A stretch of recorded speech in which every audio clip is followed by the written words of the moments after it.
Let's stay on the corridors of justice, shall we? Nairobi Governor Mike Sonko has pleaded not guilty to the charge of abuse of office before anti-corruption magistrate Douglas Ogoti.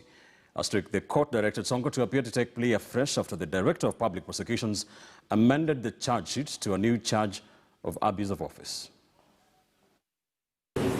Yes. My name is Kekara. I do appear for the deputy together with the SEC. This Ms. Kishara.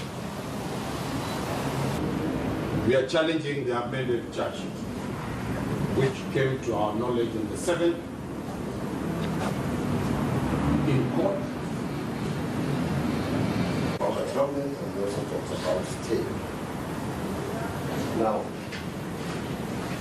this matter is supposed to be placed before the duty judge today, and the matter was certified urgent.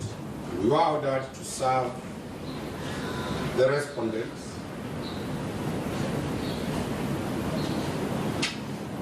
The respondents being the Director of Public Prosecution.